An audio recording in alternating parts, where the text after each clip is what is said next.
दोस्तों, वीडियो शुरू करने से पहले आप सबसे एक छोटी सी बात पूछनी थी। आप लोगों को अब तक ये सीरीज कैसी लग रही है? क्या आपको इसका dark apocalyptic world, Arjun Verma का कैरेक्टर और ये पूरी स्टोरी इंटरेस्टिंग लग रही है या नहीं? मुझे कमेंट में जरूर बताना। मैं सच में आपके फीडबैक पढ़ता हूं और उसी के हिसाब से वीडियो को और बेहतर बनाने की कोशिश करता हूं। और हां, एक चीज मैंने नोटिस की, मेरी वीडियो देखने वाले बहुत सारे लोग अभी तक चैनल को सब्सक्राइब नहीं करते। असल में सिर्फ लगभग 6% लोग ही सब्सक्राइब करते हैं। तो अगर आपको ये स्टोरीज पसंद आ रही है और आप ऐसी स्टोरीज आगे भी देखना चाहते हैं, तो चैनल को सब्सक्राइब जरूर कर लेना। अब बिना समय बर्बाद किए चलते हैं आज के एपिसोड की तरफ। यूनाचेंग शेल्टर के अंदर मीरा चौहान सोफे पर गिरी हुई बैठी थी। सब खत्म हो गया। उसकी आंखें खाली थीं और चेहरे पर पछतावा साफ दिखाई दे रहा था। अब उसे समझ आ चुका था कि उसने कितनी बड़ी गलती कर दी है। मैंने विश्वासघात क्यों किया? मैं थोड़ा और मजबूत क्यों नहीं रह पाई? अर्जुन ने एक बार मुझे और मेरे परिवार को छोड़ दिया था, फिर भी मैं मौत को खुद बुलाकर ले आई। उसकी आवाज कांपने लगी। माँ, पापा, दीदी, मुझे माफ कर दो। ये सब मेरी वजह से हुआ। मीरा फूट फूट कर रोने लगी। उसे बिल्कुल अंदाजा नहीं था कि उसका एक फैसला पूरे परिवार को अंधेरे में धकेल देगा। लेकिन सिर्फ वही नहीं, यूनचेंग शेल्टर के अंदर मौजूद कई सुपर वॉरियर्स भी डर चुके थे। उन्होंने साम्राज्य के लाइव प्रसारण में अर्जुन वर्मा की शक्ति देख ली थी।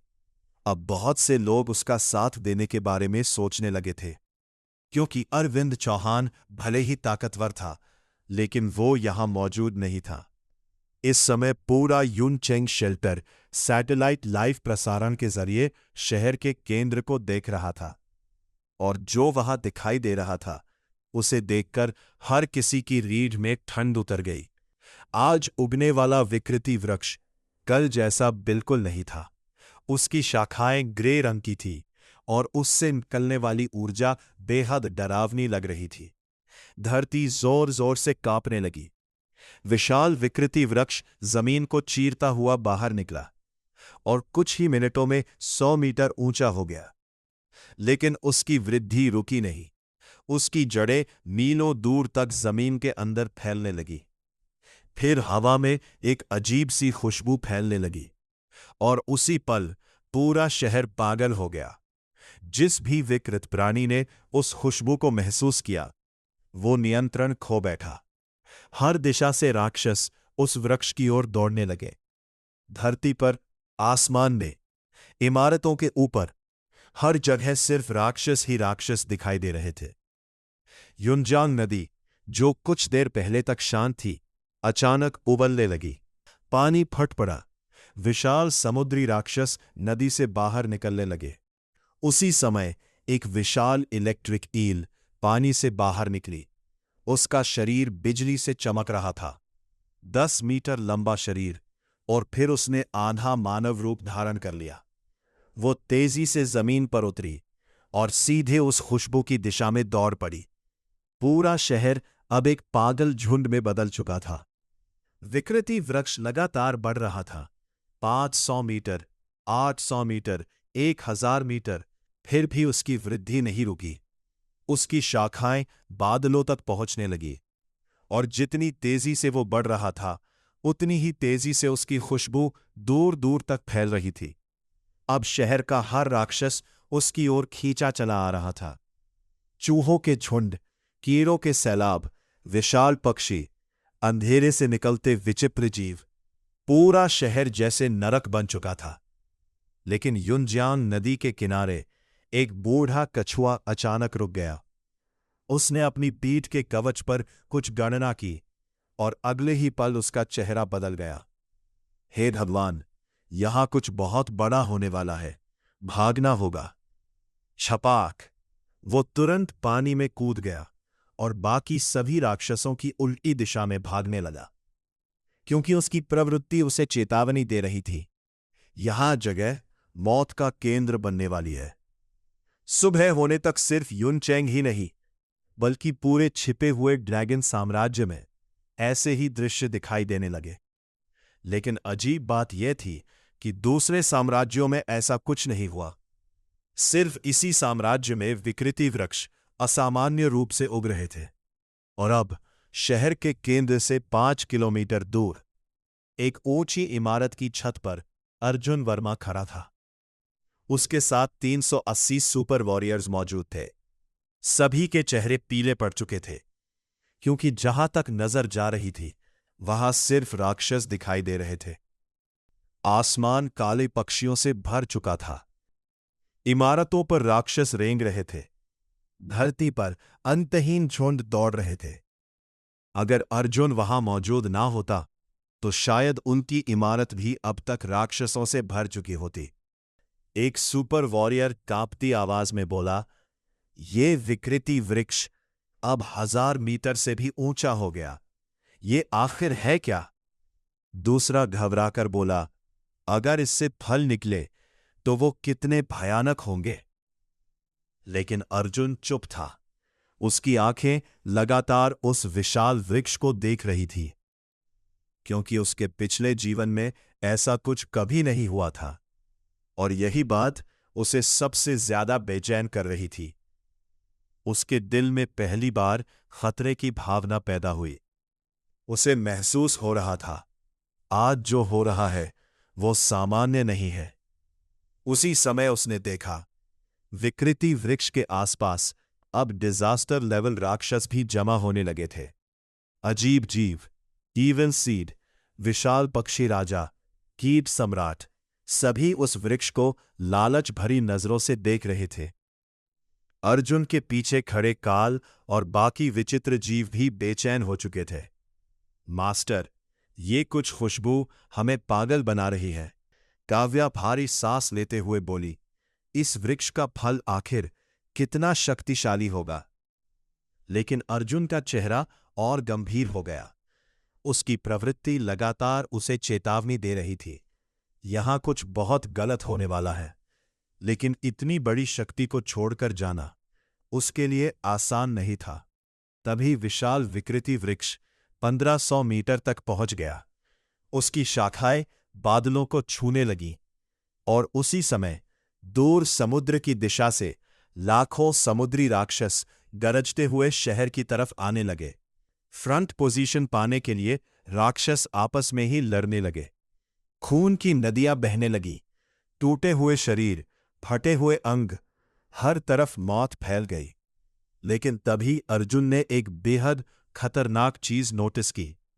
जितना ज्यादा खून जमीन पर गिर रहा था, विकृति वृक्ष उतनी ही तेजी से बढ़ रहा था। उसकी आंखें सिकुड़ गई। फिर उसने पीछे खड़े सभी लोगों की तरफ देखा और ठंडी आवाज में कहा, "सभी ध्यान से सुनो। जैसे ही इस वृक्ष पर फल आए, हम फल लेकर तुरंत यहां से निकल जाएंगे। उसके बाद चाहे कुछ भी हो, पीछे मुड़कर मत देखना।" उसकी आवाज इतनी गंभीर थी कि सभी के दिल कांप उठे। हर किसी को महसूस हो चुका था, आज कुछ ऐसा जन्म लेने वाला है जो शायद पूरी दुनिया को बदल देगा।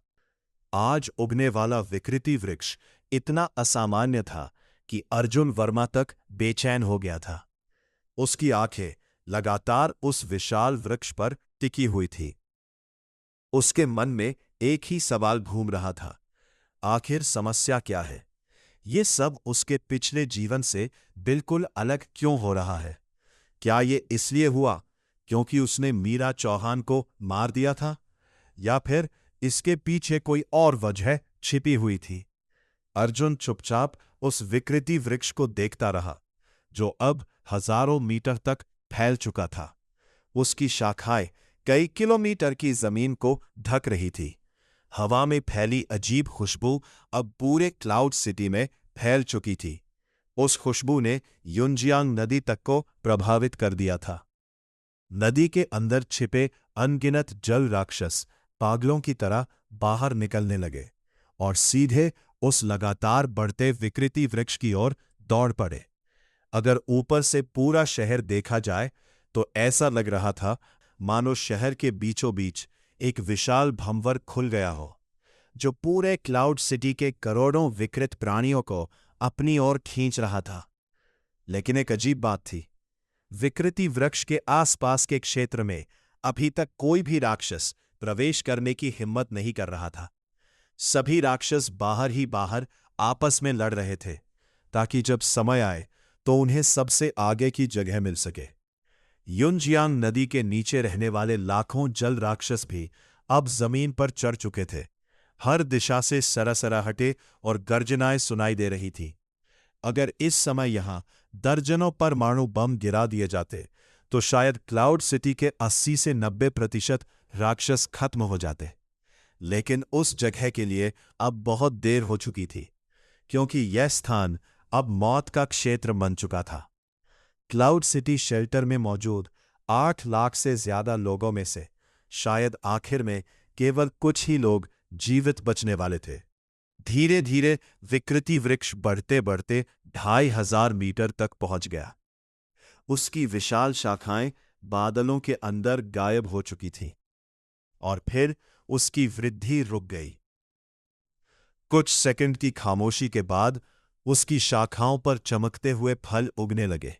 1, 2, 10, 1000। कुछ ही पलों में पूरा विकृति वृक्ष तारों की तरह चमकने लगा। हर फल किसी चमकते हुए सितारे जैसा दिखाई दे रहा था। पूरा दृश्य इतना भव्य था कि उसे देखकर हर कोई स्तब्ध रह गया। और सबसे डरावनी बात, ऐसे फलों की संख्या लाखों में थी। हवा में फैली खुशबू अब पहले से कई गुना ज्यादा घनी हो चुकी थी।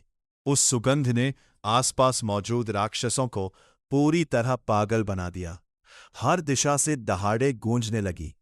कई राक्षस आसमान की ओर देखकर चीख रहे थे, जैसे खुद को रोक पाने की आखिरी कोशिश कर रहे हो। क्लाउड सिटी शेल्टर के अंदर बैठे सुपर वॉरियर्स जब लाइव प्रोजेक्शन में यह दृश्य देख रहे थे, तो उनकी आंखों में लालच और उत्तेजना साफ दिखाई दे रही थी। धत्ते तेरे की, ये स्टार फ्रूट जरूर बेहद शक्तिशाली होंगे। अगर इनमें से एक भी मिल जाए तो ताकत कई गुना बढ़ सकती है। लेकिन वहां तक जाएगा कौन? तभी किसी ने स्क्रीन की तरफ इशारा किया। देखो, वो अर्जुन वर्मा है। काश हम भी उसके साथ जा पाते।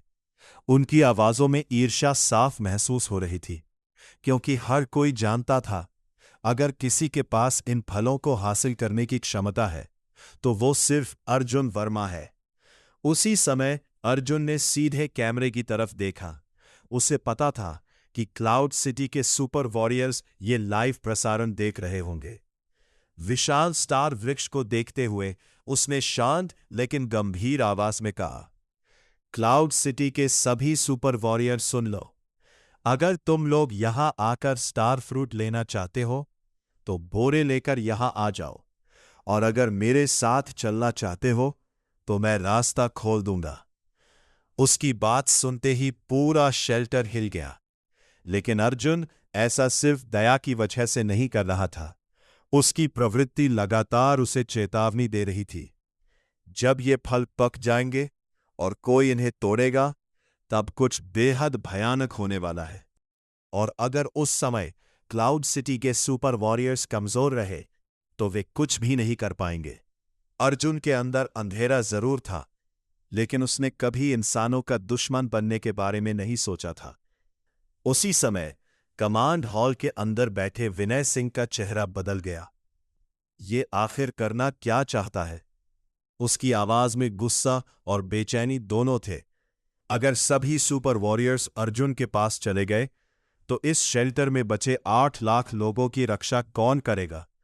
लेकिन इस बार कोई भी उसका समर्थन करने नहीं उठा, क्योंकि वहां मौजूद सभी अधिकारी जानते थे आज की हालत के लिए जिम्मेदार वही था। अगर उसने शुरुआत में अर्जुन को दुश्मन न बनाया होता तो हालात इतने खराब कभी नहीं होते। तभी डिप्टी जनरल अजय राठौर अचानक अपनी कुर्सी से उठ खड़ा हुआ। उसने मेज पर रखा पानी का भारी जग उठाया और पीछे से विनय सिंह के सिर पर दे मारा। धड़ाम! विनय सिंह बेहोश होकर जमीन पर गिर पड़ा। पूरा हॉल सन्न रह गया। डिप्टी जनरल, यह आपने क्या किया? लेकिन अजय राठौर का चेहरा बिल्कुल शांत था। उसने सभी अधिकारियों की तरफ देखा और धीमी आवाज में बोला, मुझे लगता है आप सब जानते हैं कि मैंने ऐसा क्यों किया। कुछ सेकंड की खामोशी छा गई। फिर सैटेलाइट विभाग की निदेशक डॉक्टर निधि वर्मा धीरे से बोली, आप अर्जुन वर्मा का साथ देना चाहते हैं? हां, अजय राठौर ने बिना झिझक जवाब दिया। तुम सबने देखा है वो अपने लोगों की कितनी रक्षा करता है। उसके अधीन रहने वाले लोग उसके लिए जान देने को तैयार रहते हैं। इसका मतलब साफ है, वो अपने लोगों के साथ अच्छा व्यवहार करता है। उसने गहरी सांस ली। एक्स फोर्स भरोसे लायक नहीं है। अगर हमें जिंदा रहना है तो हमें किसी शक्तिशाली अस्तित्व का सहारा लेना होगा। सबसे पहले डॉक्टर निधि वर्मा ने हाथ उठाया। मैं सहमत हूं। फिर सूचना मंत्री भी मुस्कुराकर बोले, ये वास्तव में सबसे सही फैसला है। उसके बाद हथियार विभाग, संसाधन विभाग, संग्रह विभाग, एक एक करके सभी अधिकारियों ने समर्थन में हाथ उठा दिए। कुछ ही मिनटों में फैसला हो चुका था। बेहोश विनय सिंह को बांध दिया गया और फिर पूरे शेल्टर में लाइव प्रसारण शुरू हुआ। क्लाउड सिटी शेल्टर के सभी सुपर वॉरियर्स ध्यान दें। वरिष्ठ अधिकारियों के सर्वसम्मत निर्णय के अनुसार आज से यह शेल्टर अर्जुन वर्मा के नेतृत्व को स्वीकार करता है और स्टार फ्रूट घटना समाप्त होने के बाद हम उन्हें क्लाउड सिटी का मुख्य संरक्षक बनने का निमंत्रण देंगे। सभी सुपर वॉरियर्स अर्जुन वर्मा की कॉल स्वीकार कर सकते हैं और उनके साथ स्टार फ्रूट लेने जा सकते हैं। जैसे ही यह घोषणा हुई, पूरा शेल्टर उत्साह से फट पड़ा। हा, आखिरकार, चलो भाइयों, बॉस अर्जुन के साथ चलते हैं। अब मजा आएगा। एक एक करके हजारों सुपर वॉरियर्स अपने कवच पहनने लगे। लोग समूहों में बाहर निकलने लगे। पूरा शेल्टर अब युद्ध की तैयारी में बदल चुका था। उसी समय डॉक्टर निधि वर्मा ने मुस्कुराते हुए कहा, जनरल, अब जब हमने अर्जुन वर्मा का साथ चुन लिया है तो क्यों ना पूरे देश बल्कि पूरी दुनिया में लाइव प्रसारण किया जाए। दुनिया को भी पता चलना चाहिए कि क्लाउड सिटी के पास कितना शक्तिशाली अस्तित्व मौजूद है। अजय राठौड़ कुछ सेकंड तक सोचता रहा। फिर उसने बाकी अधिकारियों की तरफ देखा। आप सब क्या सोचते हैं? सूचना मंत्री तुरंत बोले, लाइव प्रसारण शुरू कर दीजिए। एक्स फोर्स ने हमें अकेला छोड़ दिया। अब उन्हें भी पता चलना चाहिए कि क्लाउड सिटी कमजोर नहीं है। बाकी सभी अधिकारियों ने भी सहमति में सिर हिला दिया। अजय राठौड़ ने आखिरकार आदेश दे दिया, ठीक है, पूरी दुनिया में लाइव प्रसारण शुरू करो। डॉक्टर निधि वर्मा मुस्कुराई, जी, मैं अभी सैटेलाइट प्रोजेक्शन को देश के सबसे बड़े प्लेटफॉर्म और ग्लोबल नेटवर्क पर अपलोड करती हूं।